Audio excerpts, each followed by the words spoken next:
Estou muito feliz com essa...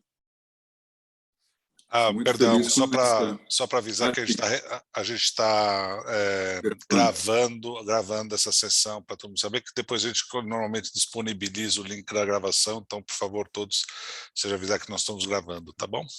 E eu vou deixar o Carlos aqui grande, então quem vai ficar aparecendo vai ser o Carlos, tá? Só para vocês saberem também. Ótimo. Desculpa, Carlos. Agora. Não, está bem, perfeito. Muito bom, muito obrigado por essa oportunidade, eu estou muito feliz de poder estar com vocês, apesar de que ainda estou um pouco longe fisicamente, mas logo estarei também presente, né, no Brasil, a partir de janeiro, então, muito feliz. E é oportuno, né, essa época de Micael, com esse tema, diante de tudo isso que a gente tem vivido, né, nessas crises, toda essa crise da pandemia e tudo mais, mas, ao mesmo tempo, eu já falei isso em outras ocasiões e considero assim, sinto assim, que tudo isso é uma oportunidade justamente para que possamos forjar. Eu falei, né, no nosso título está mais a espada, mas eu vou falar não só da espada, mas de três instrumentos ou de três forças, né? Junto com a espada, eu vou falar da balança, eu vou falar do mundo, e eu gostaria que a gente pudesse perceber nessa imagem desses instrumentos, desses símbolos micaélicos, algo que não é simplesmente um símbolo de um ser distante, né? Mas símbolo, sim, de forças que nós temos potencialmente, né? Micael representa não só essa força espiritual que é inspiração e é também, né, justamente esse gestor na nossa época daquilo que nós necessitamos desenvolver, né? Porque aí a gente pode começar pensando nessa figura, no seu significado, inclusive a partir do seu nome, né? O nome ele tem um significado e é importante a gente resgatar isso para poder nos aproximar e ver como que nós podemos nos relacionar com esse ser que, em verdade, está impregnado também no nosso ser, né? Nós nascemos também da mesma fonte que emana esses seres espirituais, é a nossa fonte. Então, tem a ver conosco. E quando nós falamos de Micael, nós não falamos Miguel. Poderíamos falar no Brasil, na América Espanhola, né, de Miguel. E, no entanto, não seria correto, não se trata de nenhum germanismo, né, de querer usar o termo alemão, porque o nome não é alemão, o nome é do hebreu, né, Micael. E é, na verdade, uma pergunta. Mi é uma pergunta, quem? Ka, como? E El como abreviatura de Elohim. Quem é como Deus? Quem é como Deus? E aí nós sentimos na pergunta a relação que a gente estabelece com o divino, porque quem pergunta quem é como Deus quer relacionar-se com Deus, ou quer resgatar a sua união com Deus. O divino faz parte do nosso ser, ainda que esse é o Deus Pai, a princípio, né? E esse Deus Pai sempre tem essa distância da nossa consciência, mas a presença do nosso ser, da nossa substância, né? E a partir dessa pergunta, nós também estabelecemos a nossa vontade de querer relacionar-se, de querer unir-se com a divindade, né? E outra coisa é o momento dessa divindade que toma uma dimensão distinta com o tempo, né? Ou seja, a cada época micaélica há uma nova tarefa, há uma nova missão. E é bom a gente resgatar isso também, porque quando falamos da nova época micaélica, nós falamos de algo que, na nossa civilização, é relativamente recente, começou no final do século XIX. Essa gestão da inteligência cósmica micaélica começou a partir do século XIX. E marca, a partir de então, uma missão distinta daquilo que foi a sua missão na sua gestão anterior, que foi realmente na verdade, a que precedeu a vinda do Cristo. Ou seja, a época greco-romana, que preparou aquilo que a gente conhece como o milagre grego, em que surge uma nova forma de inteligência do ser humano, em que o ser humano começa a se apropriar daquilo que é a sua, vamos dizer, a sua natureza, né? A sua natureza pensante, ou seja, começa a assumir a tarefa, mas ainda de uma forma, a gente poderia dizer, incipiente, né? Nós estamos aí começando. E, no entanto, agora, depois, né, de todo esse período em que isso se gestou e fortaleceu aquilo que nós chamamos de a identidade, a nossa autoconsciência, aí nós recebemos agora Micael com uma nova forma e com uma nova missão. E também, para nós, uma tarefa que tem a ver justamente com uma certa maturidade que a gente desenvolveu a partir de então. Então, falar de forjar a espada de Micael hoje, e a espada tem tudo a ver com esse aspecto da inteligência, é procurar traduzir a inteligência cósmica que Micael representa em uma inteligência humana. O que é a inteligência humana apropriada a partir dessa inteligência cósmica? E isso é esse elemento da espada, que tem esse símbolo, né? Esse símbolo que significa o pensar humano. Nós temos várias imagens bíblicas que remetem a esse significado simbólico da espada, né? Lembremos, por exemplo, no Apocalipse, quando surge aquele que vai trazer a mensagem mesmo da revelação, ele vem como um mensageiro todo de branco, de cabelos brancos e com uma espada de fogo que sai pela boca. O que indica muito claramente que a espada é o pensar. Mas não é um pensar qualquer, né? Nós sabemos que o pensar espiritual, ele é um pensar que não se limita ao raciocínio lógico. É claro que nós necessitamos dessa clareza do pensar lógico, mas é mais profundo, porque ele alcança a essência do nosso ser. Nós estamos falando de um pensar que é o próprio pensar criador, é o pensar do Deus que cria pela palavra, né? Assim como, por exemplo, temos no prólogo de João, no princípio era o Verbo, e esse princípio é o próprio Cristo. Então, o Cristo é justamente esse que emana do Deus Pai como a palavra criadora, o Logos.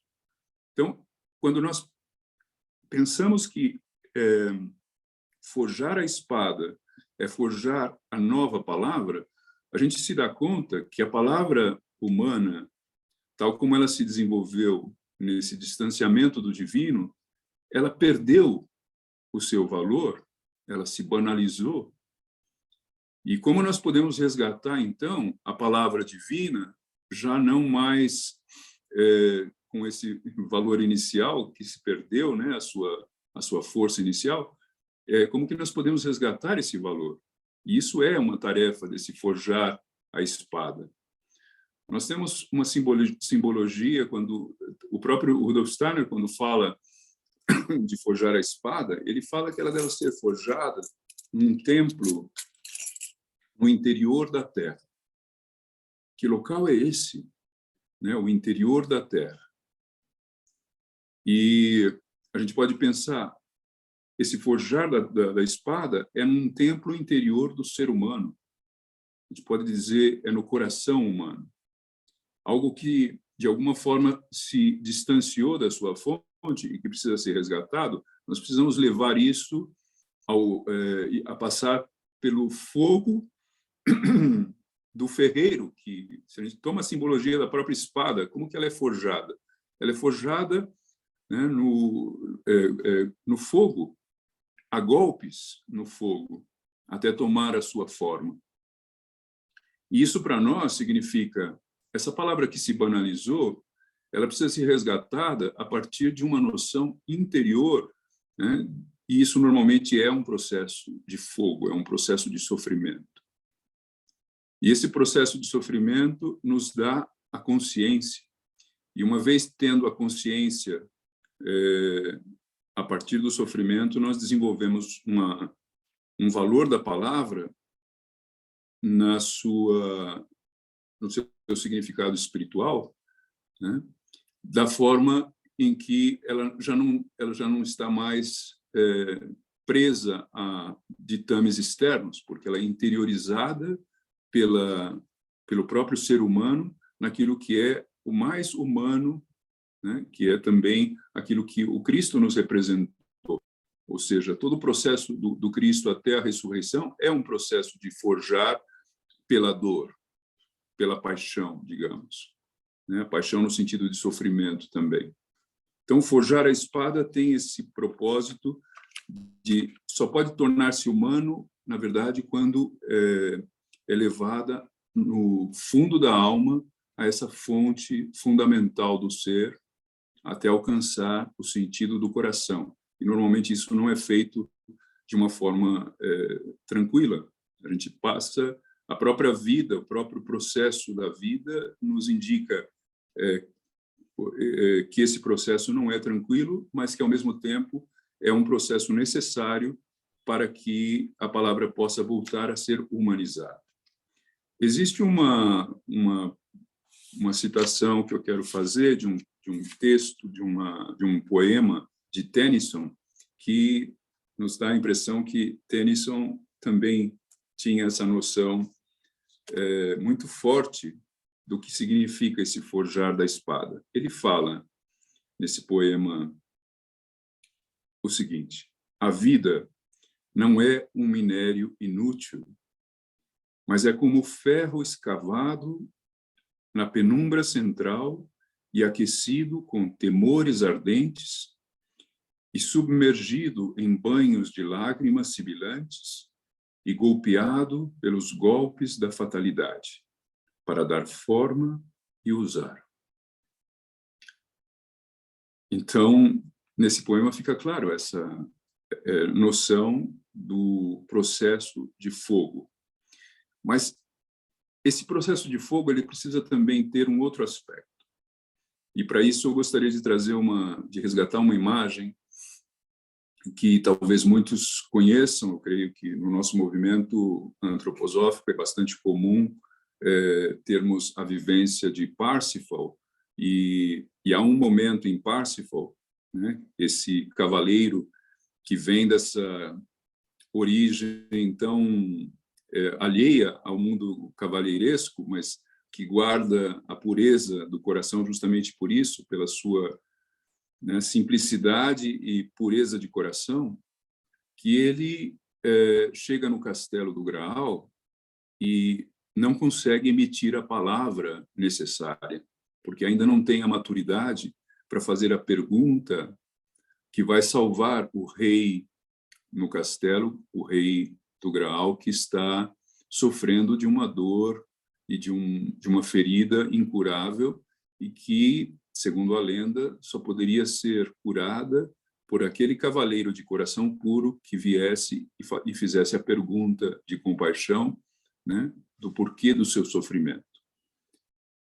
E esse jovem ainda não passou por esse forjar da espada suficientemente para que ele possa ter a noção do que ele tem que fazer nesse momento e não faz a pergunta. E para isso ele vai precisar passar por muitas experiências de vida e também muito sofrimento e muitos processos, até que ele possa voltar e, de fato, fazer a pergunta necessária. Ou seja, é o forjar da espada. Mas o interessante é que ele recebe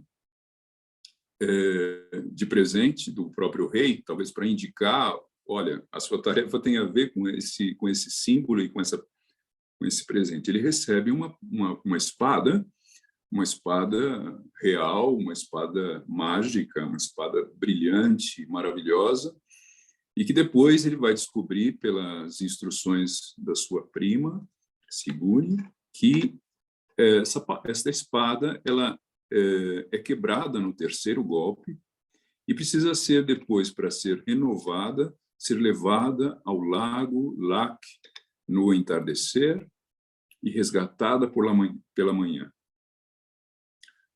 Isso também nos deixa bem indicado que o forjar da espada não é só esse elemento do fogo, do sofrimento, mas é também esse levar a espada no final, no entardecer, a um lago que depois vai ser retirado pela manhã. Ou seja, é levar a espada, é levar a palavra, toda essa palavra banalizada que nós temos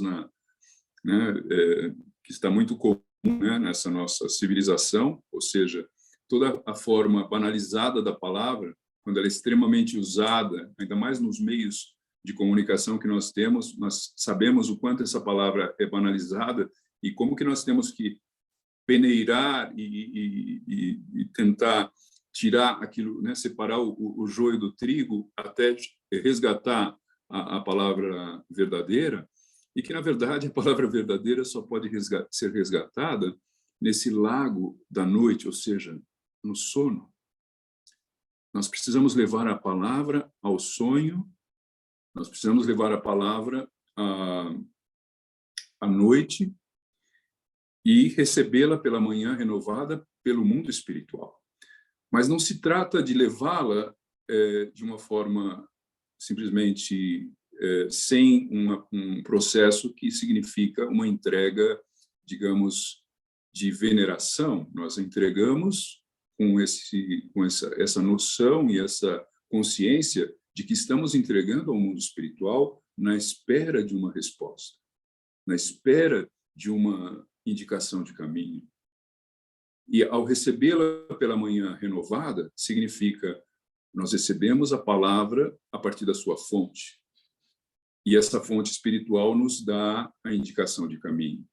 Então, se nós entendemos que esse é o processo também da espada de Micael, nós, por meio da palavra correta, por meio da entrega ao mundo espiritual, nós temos como desenvolver em nós essa capacidade de um pensar e de um reproduzir dessa palavra de acordo com essa fonte. E é só essa que pode, de fato, nos trazer uma noção dessa clareza, dessa visão de espírito, dessa percepção do caminho da verdade, dentro de um mundo em que esse perceber da verdade se torna extremamente difícil se nos limitamos àquilo que é determinado apenas pelo mundo exterior e pelas mídias e pelas circunstâncias externas. Ou seja, Micael nos remete, a partir desse símbolo da espada, a um pensar espiritual, a um pensar claro e distinto, e que nos indica o caminho de luz da verdade. E aí, se nós nos estendemos aos outros símbolos micaélicos, nós vamos perceber que esse é o elemento do pensar no ser humano, que está aí sendo elaborado nesse forjar da espada, mas que ele por si só é insuficiente se nós não elaboramos o segundo símbolo, que é o símbolo da balança. E o símbolo da balança nos indica aí justamente o outro elemento que tem a ver com o sentir. E esse sentir, nós temos esse elemento rítmico do ser, essa troca com o mundo exterior, o mundo das relações, e o pensar, claro, é apenas um aspecto, mas se ele fica isolado de uma de uma sensibilidade, de uma percepção, né, do exterior, e significa também esse elemento de equilíbrio no ser, esse equilíbrio interior, que só pode ser conquistado a partir de um eu firme, ou seja, esse fiel da balança, ele tem que estar firme, ele não pode estar né, cambaleante para que ele possa lograr esse espírito, esse equilíbrio. E esse equilíbrio só pode ser conquistado também com essa noção do pensar, que pode discernir o que precisa ser contrabalançado nesse elemento do sentir também. Ou seja, um sentir ligado ao pensar, ou um pensar do coração, também, como a gente também fala no nosso meio. Ou seja, esse fiel da balança, ele olha para aquilo que são forças exteriores que nos puxam e que nos deixam e que nos conduzem de fora, que sem uma noção também, uma sensibilidade e uma percepção interior, né? Isso significa um dos pratos da balança está extremamente pesado e estamos em desequilíbrio, ou seja, precisamos olhar para dentro e pensar e ponderar o que pode ser deixado no que se conduz exteriormente e o que precisa ser desenvolvido interiormente para contrabalançar isso. Nós podemos pensar também num outro elemento da balança que a gente poderia até simbolicamente falar que não é uma balança horizontal, mas é uma balança vertical. Lembremos da figura do representante da humanidade, em que o Cristo está no meio e há essas duas forças, né, espirituais polares, né, os elementos do mal polarmente, ou seja, Lúcifer e Ahriman, ou seja, uma força que nos eleva a um mundo espiritual, mas de ilusões, né? Não um mundo real do espírito, mas é um mundo ilusório ou a qualquer tipo de manifestação do espírito que se dá por um excessivo entusiasmo para algo que não tem uma realidade de fato, ou seja, vivemos num mundo de ilusões ou de um entusiasmo vazio. E, por outro lado, também somos puxados por tudo aquilo que determina um pensar extremamente concreto do mundo material, um pensar materialista, uma forma materialista de ver que ignora totalmente o espiritual. E aí o equilíbrio se torna a ligação com esse ser central, né? Ou seja, com o Cristo, ou com o próprio Micael, que Micael é a face do Cristo, aquele que era a face de Deus passa a ser a face do Cristo, e é também aquele que nos ajuda a colocar-nos nesse equilíbrio entre essas forças do mal, né? Mas aí a balança ela tem esse aspecto horizontal, né? E o equilíbrio é nos centrar, né, em Micael e no Cristo, que nos traz, então, esse equilíbrio entre essas forças polares, né, do bem e do mal. E aí, nós percebemos que necessitamos de um terceiro símbolo, porque temos a força da espada forjada da maneira como nós falamos, né? Temos esse equilíbrio da balança, tanto no seu aspecto horizontal quanto no seu aspecto vertical, e temos, finalmente, o símbolo do mundo. Em muitas imagens de Micael, nós temos Micael trazendo na mão um globo terrestre. E se nós entendemos, né, que nesses três aspectos das forças micaélicas, nós estamos também falando da nossa correspondência na nossa trimembração, e falamos do pensar, falamos do sentir, então agora temos nesse elemento do mundo o agir do ser humano a serviço do mundo. E qual é a natureza desse agir no mundo? Há um aspecto desse mundo que também diz respeito àquilo que nós entendemos de Micael como uma força do cosmopolitismo, ou seja, de que somos cidadãos do mundo, que não estamos presos ao que é determinado por um povo, por uma nação, né? Mas que somos cidadãos do mundo. E aí nós podemos pensar, o que vai determinar fortemente essa cidadania né, é um indivíduo, é o próprio indivíduo, é a própria individualidade, é o próprio eu. Isso pode parecer contraditório, porque estamos aí centrados no eu, e aí temos essa polaridade, eu e o mundo. Mas o verdadeiro eu e o caminho de liberdade deste eu, dessa autoconsciência, desta individualidade, só está realmente em condições de pôr-se a serviço do mundo quando este eu é trabalhado, quando este eu chega a uma consciência de que liberdade não é apenas um aspecto, né, daquilo que não pode ser separado da noção de amor, né? Ou seja, é um lado da moeda, o outro lado é o amor, e que uma liberdade egoísta, ela não é liberdade, é um aprisionamento no próprio ego.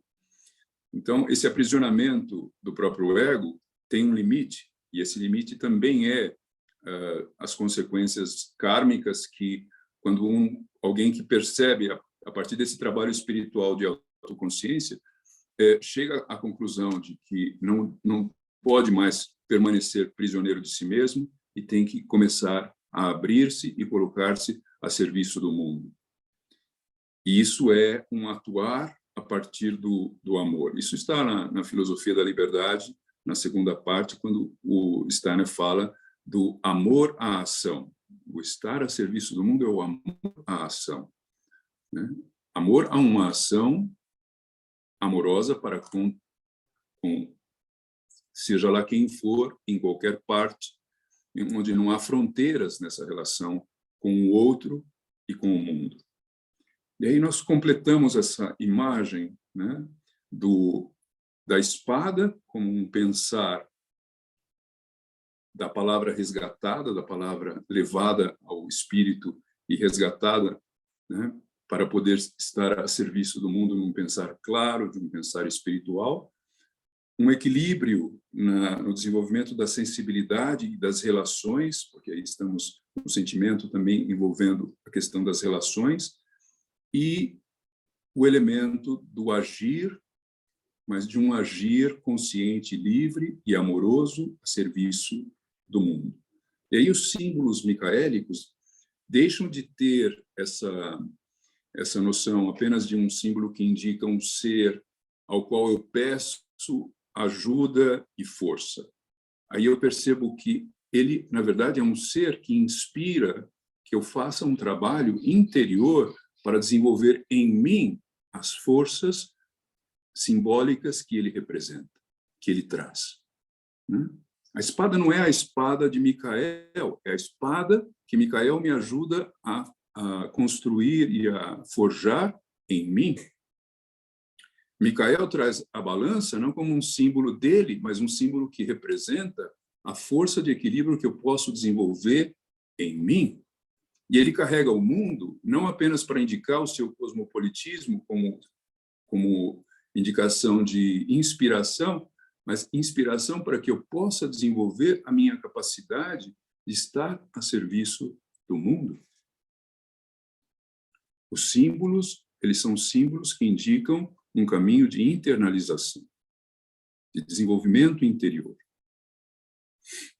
E aí, só nesse aspecto de poder desenvolver todas essas forças é que nós podemos fazer jus à tarefa micaélica da nossa época, e também há um aspecto que muitas vezes nos parece extremamente incompreensível quando olhamos apenas para os acontecimentos que deram ensejo a essa nova fase, quando, por exemplo, nos remetemos a essa ideia de que Micael tornou-se, na nossa época, nessa sua seriedade, ele tornou-se silencioso. Ele se cala. Ele permanece numa espera, né? E aí nós temos a imagem daquilo que representa essa luta nos céus, né? Isso nós temos no Apocalipse, mas também temos nas indicações de Steiner dos acontecimentos do século XIX no mundo espiritual, em que essa luta nos céus faz com que o céu seja liberado das forças do mal, e essas forças são lançadas, há uma luta nos céus das forças micaélicas e com toda a sua horde de anjos e ajudantes, e também dos seres do mal com toda a sua horde e o seu séquito de ajudantes do mal. E essa batalha, né, Micael vence e lança, então, esses seres do mal, e aí nós temos principalmente a figura de Ahriman, é lançada na Terra e não tem outro lugar para habitar senão na alma humana. O céu está livre das forças do mal, a Terra agora tem que enfrentar esses seres, ou seja, o ser humano na Terra agora tem que enfrentar esses seres, e justamente nesse momento, Micael se cala, silencia. E podemos nos perguntar, mas isso nos parece extremamente sádico, ou seja, por que a humanidade agora tem que enfrentar, e quando se remete a Micael, ele está silencioso. E o fato é, esse lançar do mal é o mesmo elemento do mal que também funcionou no passado, em toda a história da humanidade, como o impulso para aquilo que é o trabalho de reação. Ou seja, nós podemos dizer, houve época em que o mundo espiritual ele se entregava como que um presente à formação de um ser humano ainda, digamos, infantil, jovem, imaturo, e para isso precisa de toda a instrução e de todas as imagens e de toda a indicação muito clara de qual seja o caminho. Era a época em que ele ainda falava com muita precisão e indicava, através de uma comunicação que a gente chama de comunicação noturna, não diurna, porque é uma humanidade ainda inconsciente. Então, isso é determinado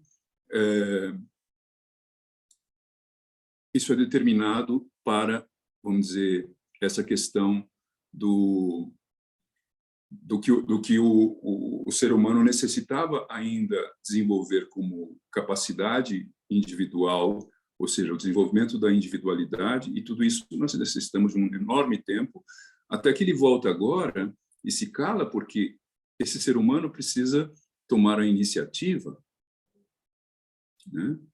Ele toma a iniciativa porque o mundo espiritual está à espera de uma reação do ser humano, de uma iniciativa de força, ou seja, de pôr em prática aquilo que foi necessário desenvolver durante muito tempo, para que ele agora possa, sim, responder e ter o desenvolvimento daquilo que nós podemos chamar de autonomia.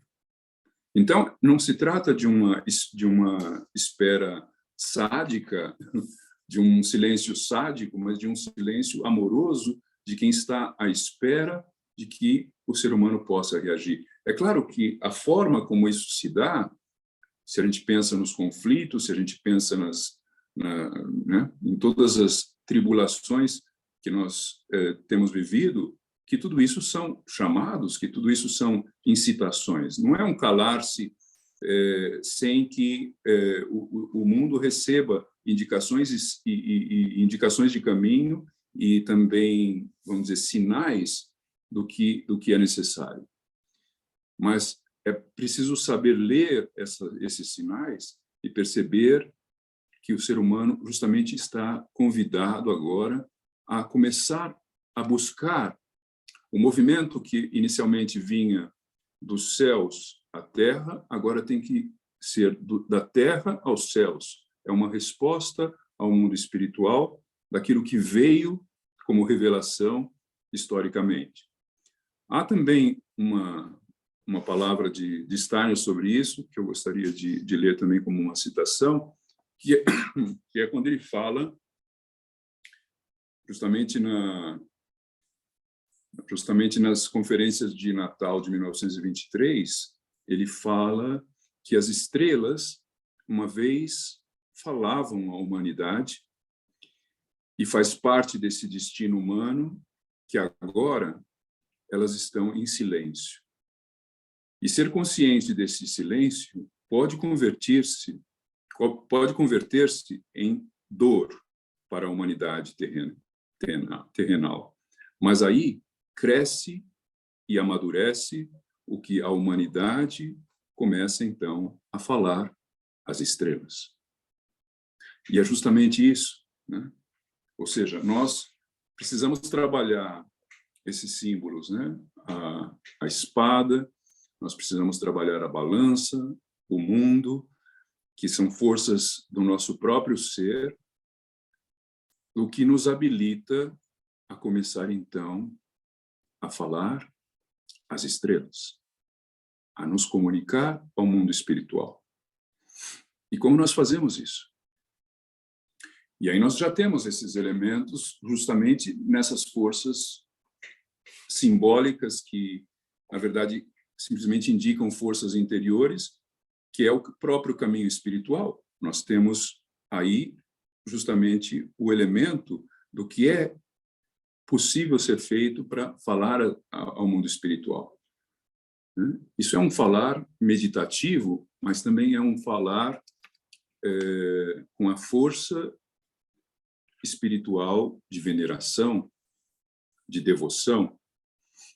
Não é simplesmente um aprendizado de uma técnica ou de um método, ou seja, tem sim elementos de método, elementos de técnica, elementos de forma, né?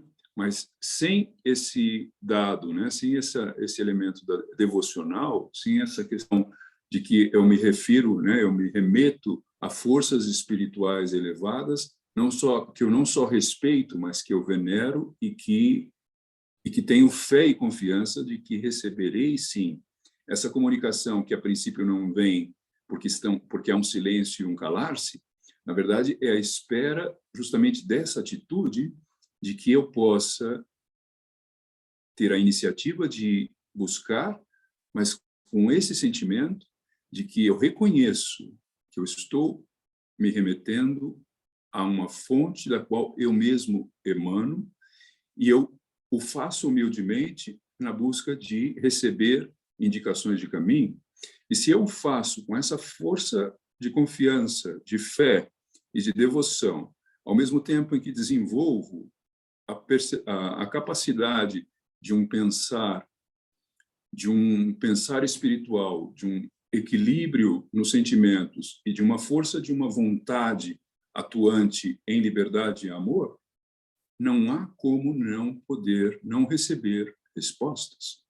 Ou seja, Micael e tudo aquilo que ele representa, porque ele está aí como um agente, né, como um instrumento também, como força que nos liga ao divino, né, como a face do Cristo. Então, a minha relação com ele e com Cristo é o meio pelo qual eu posso, de fato, ter a confiança e a fé de que, sim, eu receberei resposta. Eu receberei resposta. Esse silêncio é apenas inicial, né? Então, aí os elementos realmente eles se convertem em força devocional. Eles se convertem em instrumentos que estabelecem aquilo que é, na verdade, a retomada de um caminho de religação com aquilo que foi necessário. A gente sabe, todo esse processo de separação, né, que é o que determina a própria condição humana nessa separação, né, não foi outra coisa senão o preparo para que o ser humano possa, um dia, ter a condição de poder fazer o caminho de retorno. E nós sabemos muito bem qual foi o elemento fundamental que determinou essa possibilidade de retorno. E aí a gente pode perceber que Micael ele vem à humanidade em épocas bastante importantes, e talvez as épocas mais significativas da história da humanidade são épocas micaélicas. Se nós nos referimos à primeira vinda, ou à vinda anterior de Micael, quando ele preparava o caminho para a vinda do Cristo, quando ele preparava essa cultura essa abertura para uma cultura cosmopolita que liga, que une, né, toda a tradição grega com a tradição romana e com a tradição judaica, ele prepara o berço para aquilo que vai ser o mistério de Gólgota, ou seja, ele preparava a vinda do Cristo. E agora nós vivemos o que nós podemos chamar, né, nessa segunda vinda de Micael, nessa nova gestão de Micael, nós podemos chamá-la de que trata-se da preparação da segunda vinda. A primeira vinda foi justamente aquilo que marcou o nascimento, a vinda do Cristo em um corpo humano, em um ser humano, em Jesus. E agora, a partir daquilo que é o mistério de Gólgota, o mistério mais fundamental, cósmico da humanidade, né, de toda a evolução cósmica que envolve não só a Terra, mas todo o cosmos né, solar, digamos, nós podemos dizer, Micael agora vem preparar a segunda vinda. E o que é a segunda vinda? A segunda vinda é justamente algo que depende dessa atuação dos indivíduos, do ser humano. O ser humano só pode, de fato, estabelecer essa segunda vinda a partir de uma ação interior e de um trabalho espiritual individual de cada um. É claro que isso precisa se tornar uma força comunitária, isso precisa se tornar uma força também de união, mas é união por soma de iniciativas individuais, é uma união de forças individuais que se somam e formam, então, comunidades por um laço e por uma irmandade de quem compartilha ideais. Né? Compartilhamos esses ideais, temos isso em comum, e isso, o fortalecimento que cada um somente pode fazer por si, é unido a essas forças, e aí a gente percebe o retorno do Cristo no etérico, essa segunda vinda, é o tempo da consciência de cada individualidade.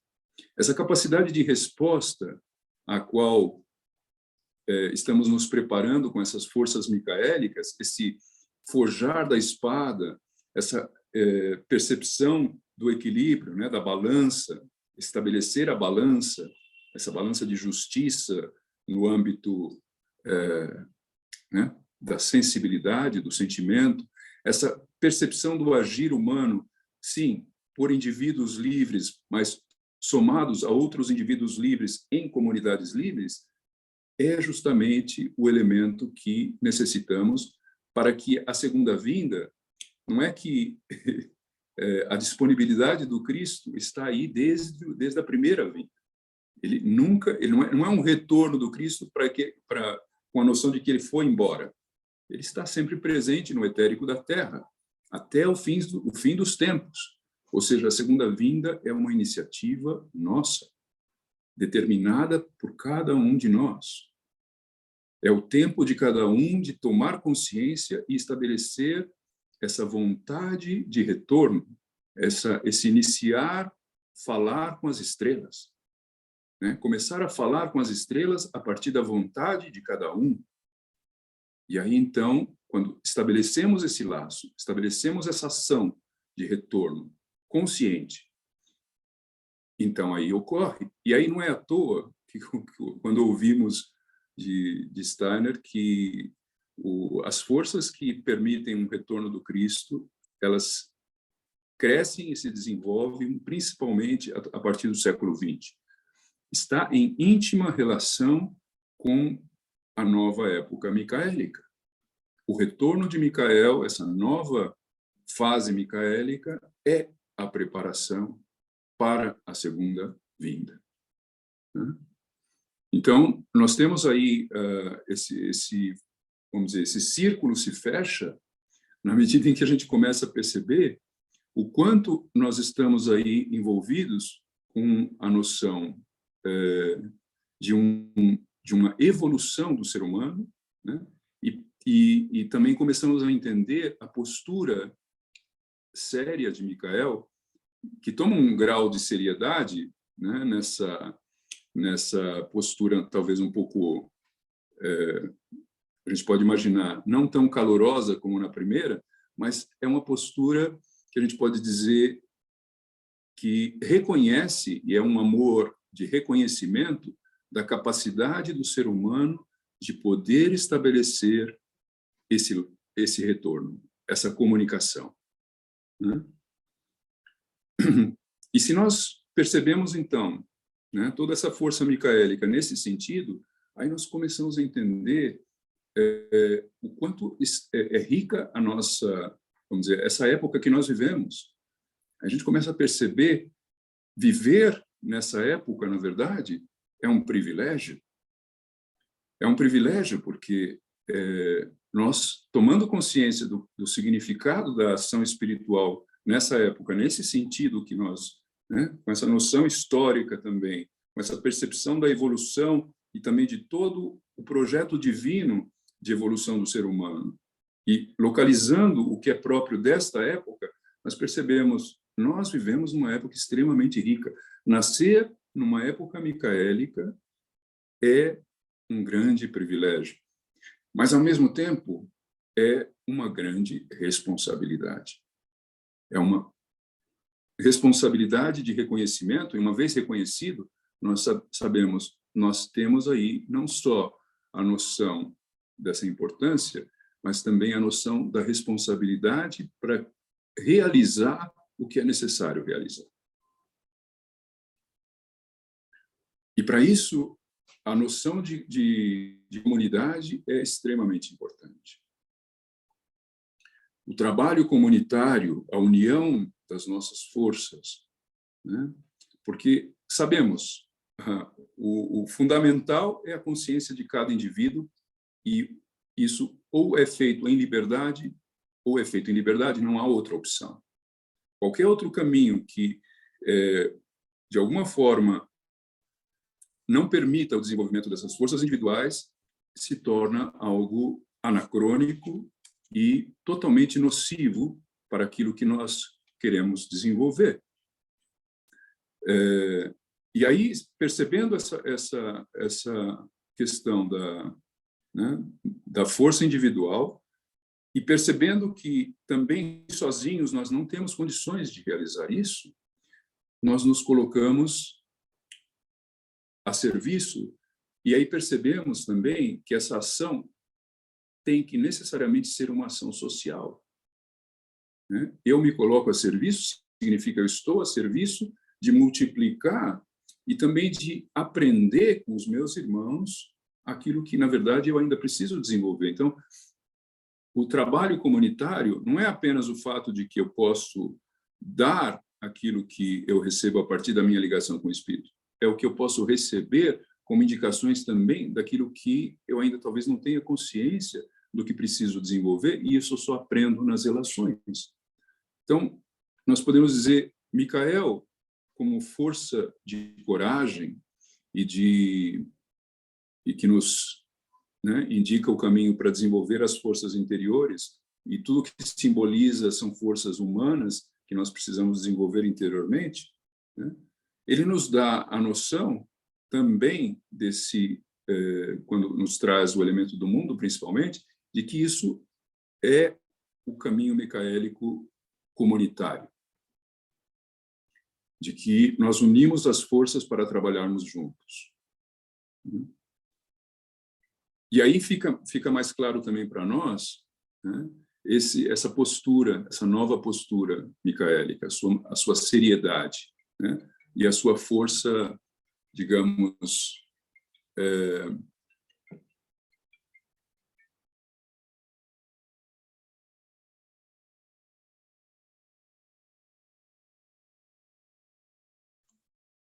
Parece que o Carlos deu uma travadinha. Carlos. Esperar se ele volta, né?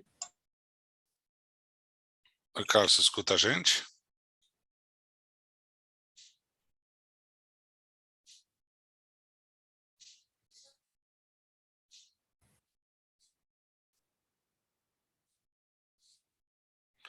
Acho que travou lá a internet.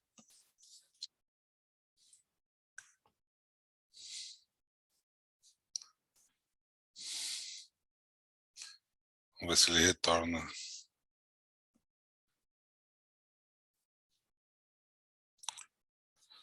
Acho que caiu agora. Vamos ver, ele deve estar se reconectando então.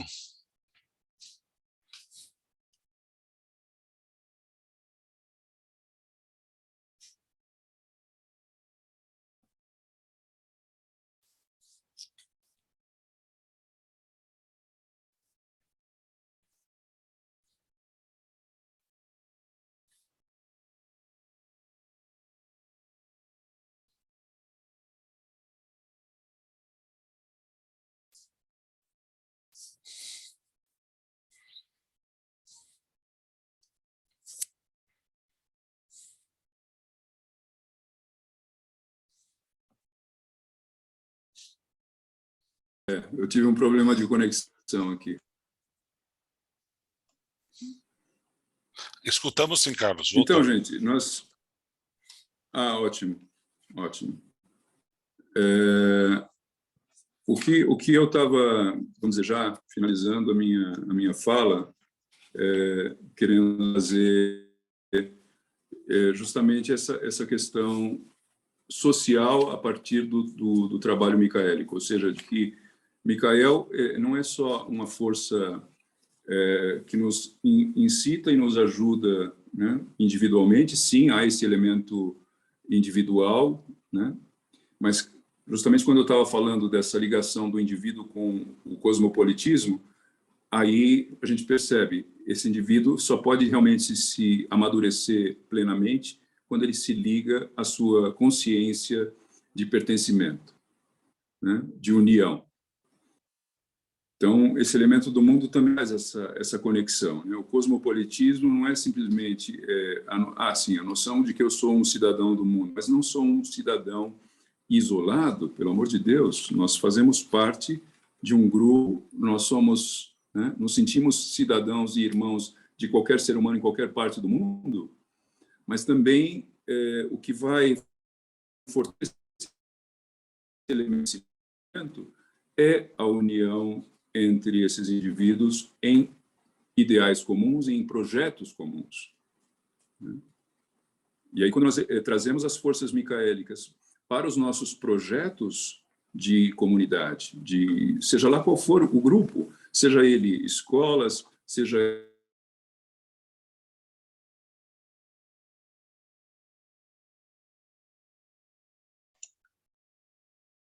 Oi, Carlos, travou de novo.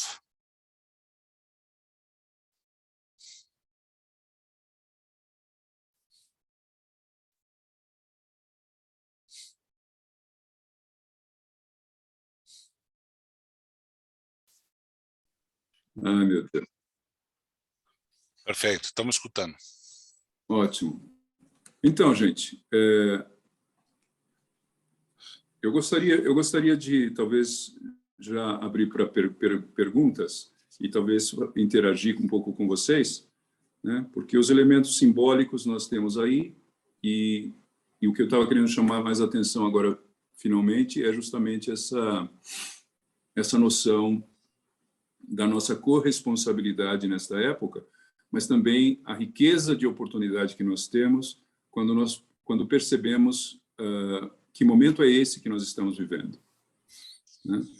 Quando percebemos que tomar essa noção de que a retomada do espírito depende de uma vontade, depende de uma ação individual, depende de um processo de religação a partir dessa vontade individual, mas também com essa percepção social.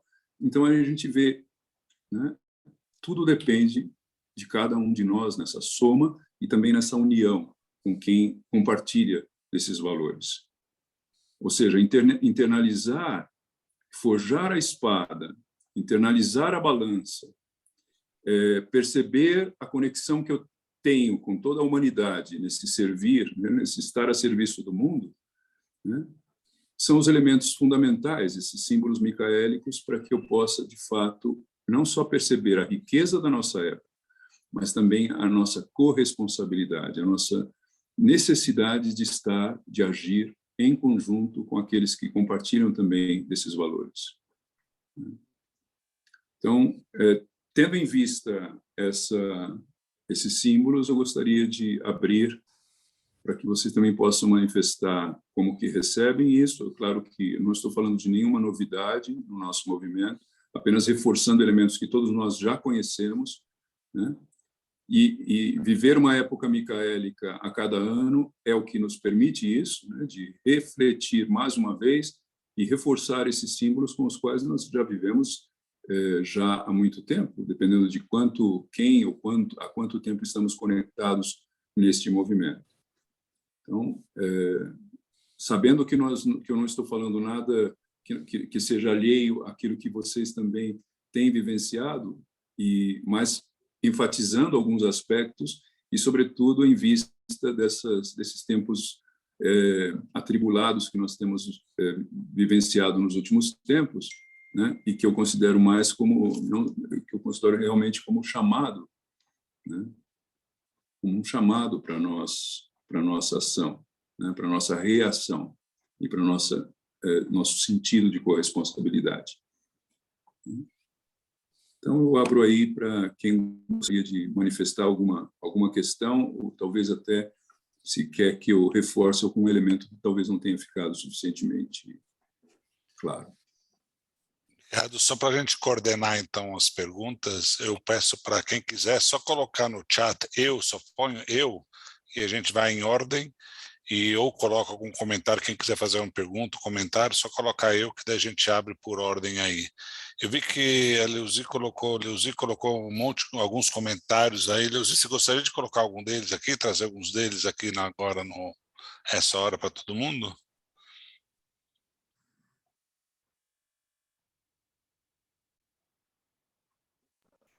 Boa noite, Carlos, que bom te ver. Oi, Leuzi, como vai?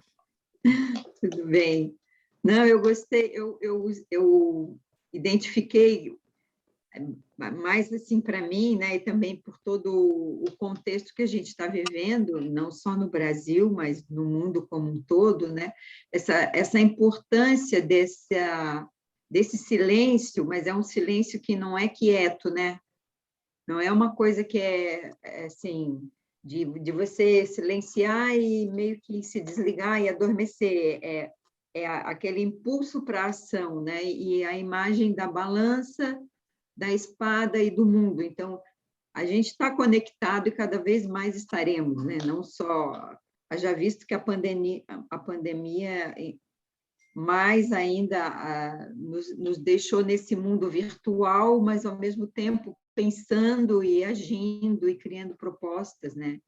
Eu queria que você falasse mais assim desse nosso mundo, desse nosso contexto e quais as coisas que nos levam à ação, assim, né? As coisas que já estão sendo feitas e que poderão cada vez mais, com esse impulso de Micael, se fazer presente, né? Você falou ainda há pouco nas comunidades, né? Cada vez mais importante essa ligação. Bem, em primeiro lugar, a gente não pode esquecer que o nosso movimento, seja ele considerando todo o movimento antroposófico, né, a sociedade antroposófica, a comunidade de cristãos, as iniciativas que temos no nosso movimento, as escolas, e todas as iniciativas, né, na agricultura, medicina, as terapias, né, arte e tudo mais, tudo isso faz parte de um movimento que a gente chama de micaélico, né? Nós nos identificamos com essa força e nós já, de alguma forma, por fazer parte desse movimento, nós nos reconhecemos micaélicos, né? Eu diria que o que nos cabe, né, nessa situação que só reforça tudo isso que nós já acreditamos e que põe isso talvez com um certo grau de urgência, eu diria, né? Ou seja, a consciência dos tempos, isso, todo o conteúdo que nós estudamos e que nós cultivamos no nosso movimento já nos traz isso, né? Já nos traz esse elemento de consciência. O que talvez os acontecimentos desses últimos tempos marcam e trazem mais fortemente é a urgência de que isso tem que ser efetivo. Não dá mais para que, né, a gente vai estudar antroposofia e a gente vai se encontrar na comunidade de cristãos, a gente vai participar dos atos, e a gente vai participar dos encontros e dos grupos de estudo e tudo mais, né? Como um alimento, como um cultivo. Não, nós precisamos ser mais efetivos em tudo isso. Quer dizer, nós precisamos começar. Nós tivemos um longo período, eu creio, principalmente para os que têm mais tempo nesse movimento, é o meu caso, né? Também já há muito tempo, tanto na sociedade antroposófica, quanto no movimento antroposófico mais amplo, nas escolas onde eu já trabalhei, e também agora na comunidade de cristãos, né, nos últimos 7 anos, eu diria, nós tivemos muito alimento, né, muitos elementos de conteúdo, e agora, eu diria, trata-se de pôr isso, né, de assimilar tudo isso, né, de isso foi um alimento que é um alimento formativo, mas agora, eu diria, os momentos que nós estamos vivendo são momentos de um chamado de urgência. Olha, tudo isso tem que ser colocado em prática efetivamente. Efetivamente. E o que é colocar em prática efetivamente? É realizar no nosso âmbito, é claro, idealmente, a gente já falou muitas vezes também entre nós, né, todo esse movimento muitas vezes ficou muito fechado em si mesmo, né, e ele precisaria estar à disposição e também interagir mais com o mundo externo, né, com tudo aquilo que é externo ao próprio movimento. Mas tudo que nós falamos, essencialmente, não diz respeito exclusivamente ao movimento antroposófico, diz respeito ao ser humano, diz respeito ao ser humano.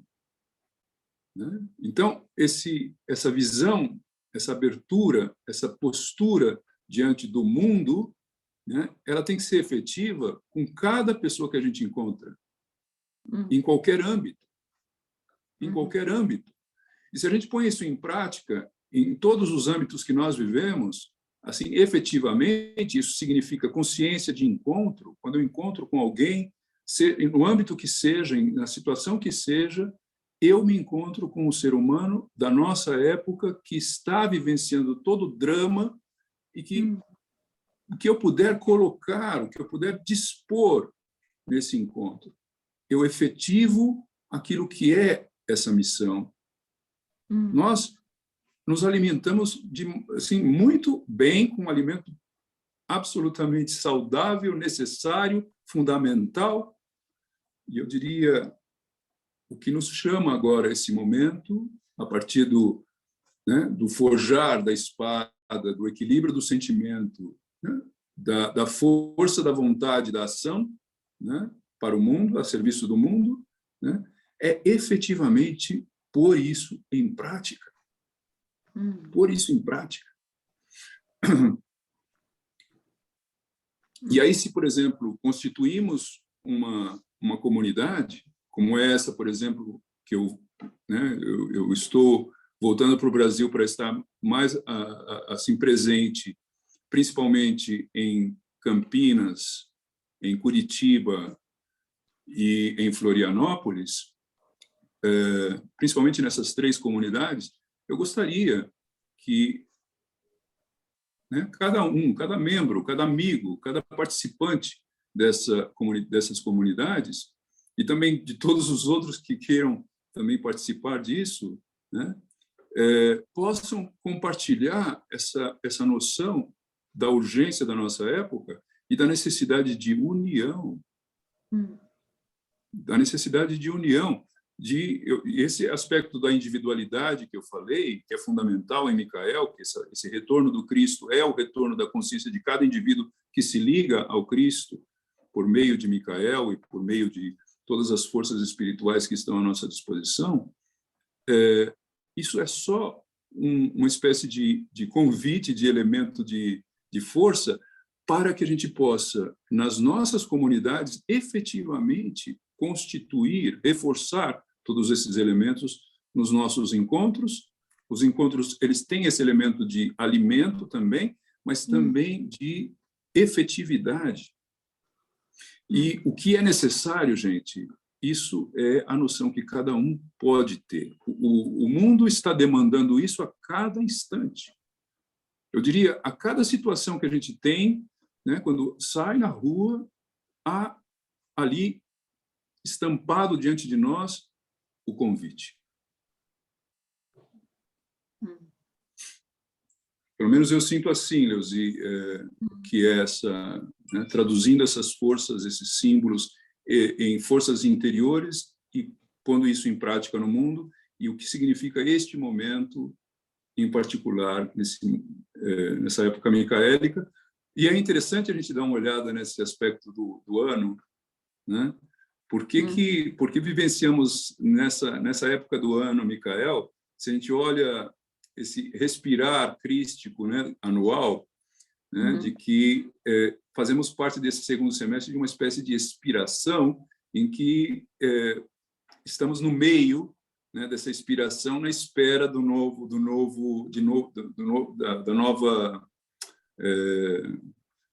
Natal e das noites santas, né, que vão finalizar este ano e iniciar o próximo.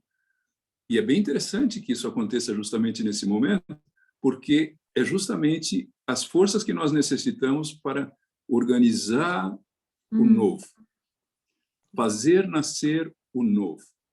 Com que mentalidade nós chegamos em Advento, em Natal, nas Noites Santas, na preparação para o próximo ano? É com esse grau de consciência de ação, de efetividade que nós estamos sendo convidados. Assim eu sinto. Gratidão. Obrigado, Leuzi. Quem mais? Mais alguém gostaria de fazer algum comentário, alguma pergunta?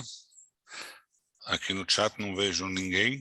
Só um agradecimento da Idalina, que já teve que sair, agradecendo pela sua palestra, Carlos. Mais algum comentário? Pergunta?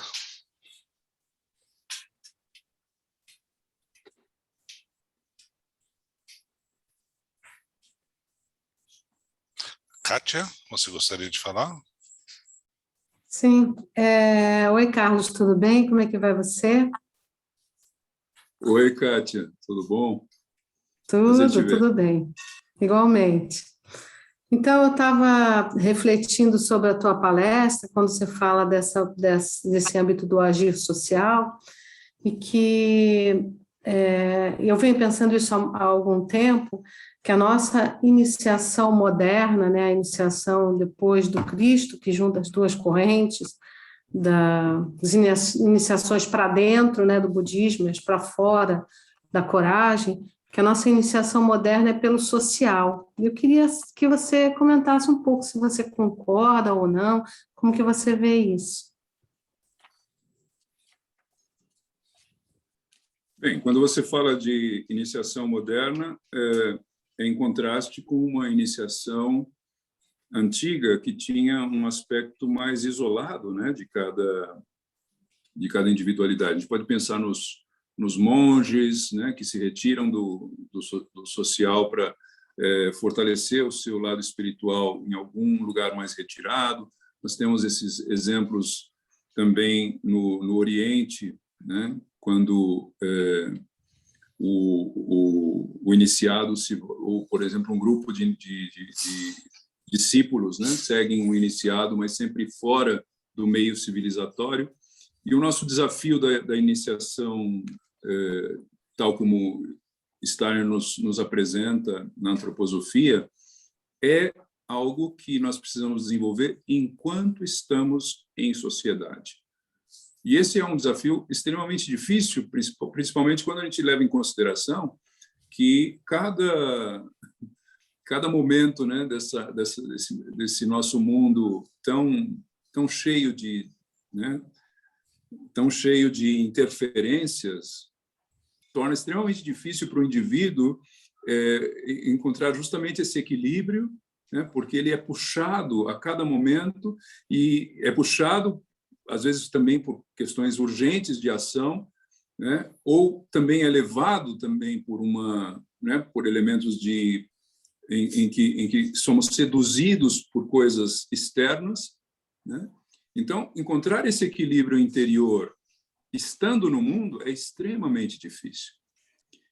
Ao mesmo tempo, a gente pensa, tendo consciência disso, a nossa necessidade de exercitar o espírito, né?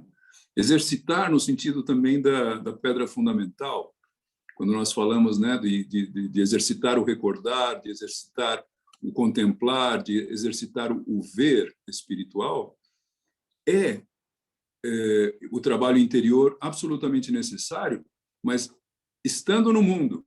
Ou seja, eu preciso reservar aquilo que antes o ser humano, numa iniciação anterior, precisava se ausentar do social, né, e se retirar, né, do mundo, né, do social, e se retirar. E agora, nós precisamos fazer o nosso retiro estando no mundo. Ou seja, eu preciso estabelecer um tipo de organização do meu cotidiano, do meu dia, em que eu possa reservar, né, momentos em que eu ponho em prática esses exercícios e ponho em prática o meu trabalho interior e também ponho em prática o meu trabalho devocional para poder ter forças e ter noção, né, por exemplo, de poder não só ter indicações, e aí as ferramentas, né, os instrumentos micaélicos, a espada do pensar, a balança do equilíbrio dos sentimentos e o mundo como força de ação no mundo, eles tomam força, eles tomam consistência, e só assim eu posso trabalhar como um iniciado da nova época. Um iniciado da nova, né, civilização, do novo momento, da nova era, digamos, é um iniciado que está no mundo, mas ele adquire a capacidade de internalizar no indivíduo aquilo que a civilização levou séculos desenvolvendo de um outro modo, né? Saindo do mundo social e formando líderes que, sim, conduziam, mas conduziam massas, conduziam grupos que não tinham a condição de trabalhar individualmente isso. Traziam isso já mastigado, traziam isso já digerido e davam apenas instruções. Nós não podemos mais levar isso porque nós passamos a ser os nossos próprios instrutores, os nossos próprios, o nosso meio de iniciação é a ligação direta com o mundo espiritual, e a partir daí nós desenvolvemos as forças para poder ter condições de, no mundo atual, que nos cobra, ao mesmo tempo que nos cobra muito, mas também nos invade demasiadamente, né? E aí, vamos dizer, ser um iniciado da nova época é desenvolver a capacidade de criar os nossos próprios retiros espirituais a cada dia no nosso lar, no nosso cotidiano. É um desafio extremamente difícil e fundamentalmente necessário. E eu diria, nós temos sim elementos, todo esse conteúdo que nós temos nessa riqueza desse movimento são elementos para poder pôr isso em prática efetivamente. Ou seja, nós temos condições de ser iniciados da nova época, né? Nós temos condições de ser iniciados socialmente porque temos as ferramentas para isso, mas temos que ter vontade para isso, efetivamente vontade para isso, né? De fato, a cada dia exercitar. Obrigada, Carlos. Obrigado, Prazer te Kátia. ver, viu? Espero que voltemos a nos ver brevemente, nas Presencialmente. visitas a Curitiba, presencialmente. Sim. Nas visitas a Curitiba. Mais alguém? Pergunta, comentário?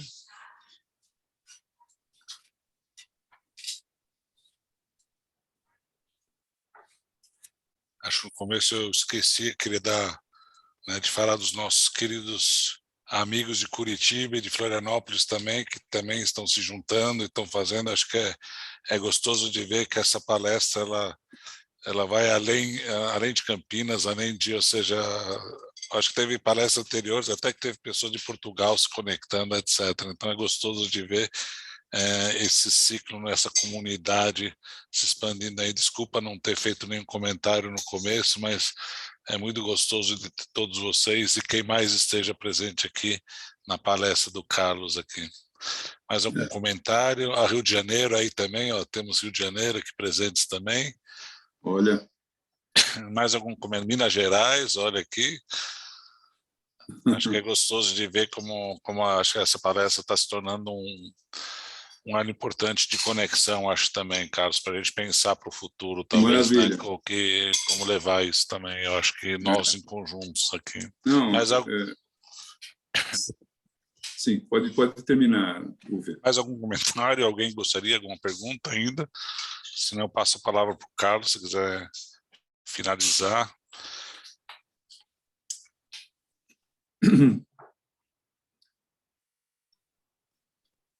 A tecnologia, a favor de Micael. A Leila está falando, né? A Leila está falando aí.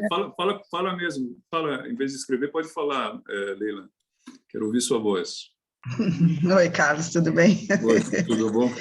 Não, eu botei agora, me inspirei nessa fala.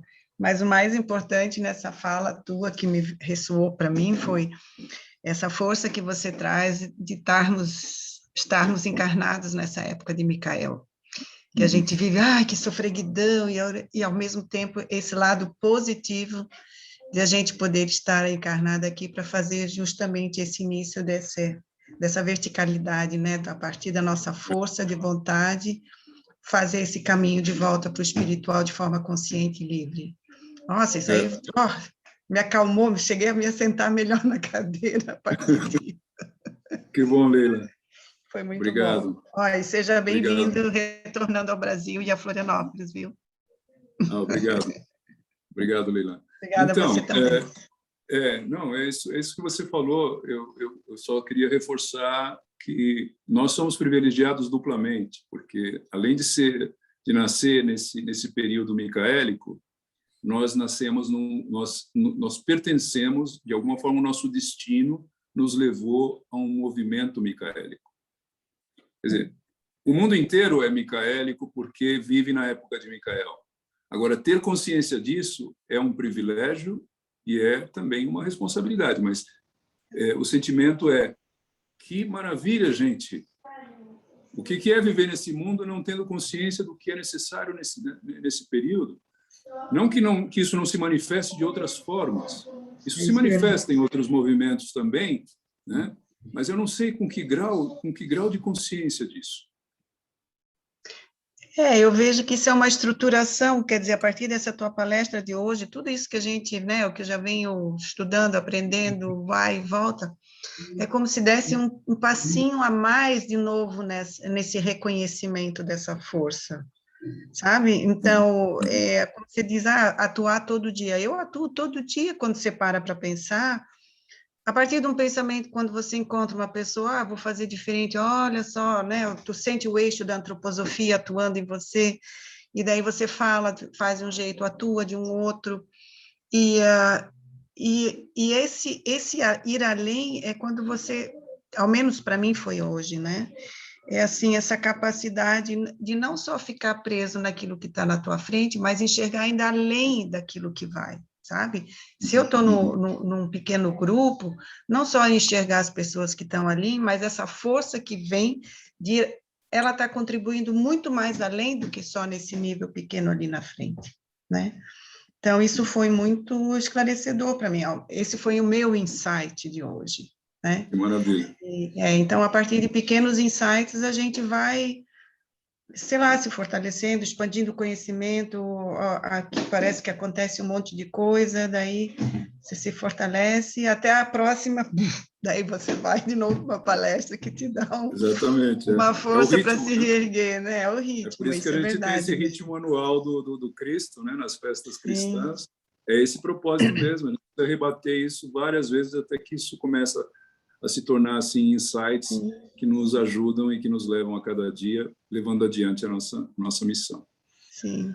Gente, eu quero agradecer, estou muito feliz. Agradeço também, viu? De fato, aquilo que a gente havia pensado quando nos reunimos com o grupo de Campinas, de que eu falei, puxa, se vou também assumir as visitas a Florianópolis e a Campinas e a Curitiba, então vamos fazer disso, né, justamente uma união entre nós e pôr isso em prática efetivamente nesse trabalho. E estou muito feliz que isso está acontecendo, né, que efetivamente temos aí participantes das 3 comunidades e dos demais, é claro, que também são muito bem-vindos, né, e quizás também alguns deles eu possa, de alguma forma, acrescentar a essas visitas. Que missão maravilhosa vai ser para mim poder estar mais que assim exclusivamente à disposição das visitas a essas comunidades. É um privilégio e para mim uma grande alegria, e que a gente possa já começar, enquanto eu ainda não cheguei no Brasil, mas que a gente já tenha começado,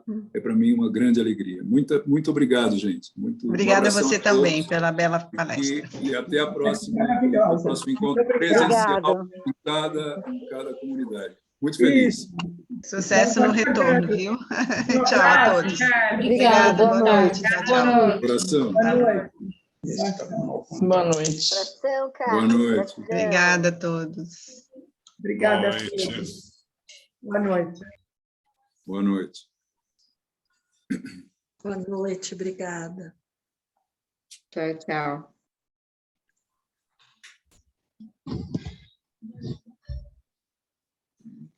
Boa noite, obrigado a todos. Boa noite.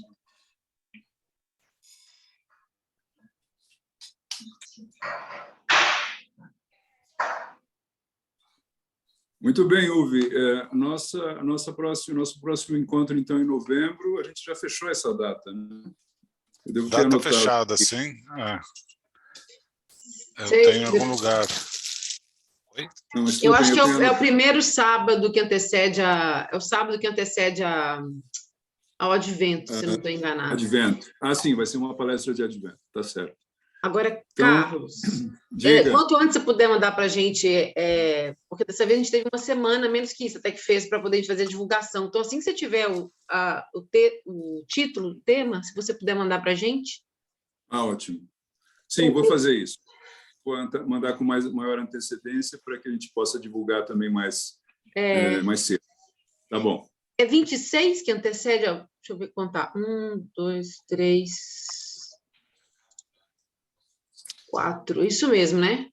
Acho que eu tenho a data aqui, deixa eu dar uma É olhada 26, aqui. eu acho. Vai ser 26, aí vai ser 27, 26 não, 27, perdão. Aí vai ser 27, 4, 11, os domingos de Advento. E 18, porque depois já é 25. 27 de novembro está marcado. Isso. 27, isso. Porque o 28 já é domingo de Advento, primeiro domingo de Advento. Isso. Então, tá certo. Então, assim que eu vou procurar elaborar essa semana, assim vocês já têm com antecedência e podem divulgar mais prontamente. Tá bom? O Beto tem o tempinho dele lá também. Carlos, muito obrigada, viu? Foi muito bom. E foi muito bom ver tanta gente de tanto lugar, né? Pois é. É gostoso, né? E eu esqueci de falar no começo, acho que é uma das coisas para a gente pensar para o futuro também, né? Exatamente na palestra falou de forjar e de estarmos juntos aí, como a gente cria uma comunidade além de, não é só Campinas, São Paulo, Florianópolis, cada uma por si, mas como é que a gente faz uma comunidade interconectada, né? Acho que é uma das coisas que talvez noção de Brasil, apareceu. né? Noção de Brasil e como que a gente pode se ajudar, e eu acho que é uma das coisas para a gente discutir aí, Carlos, para a gente ver, né? Eu acho que seria bem legal isso, né? No espírito da palestra aí da gente forjar aí o nosso papel hoje, né? Mas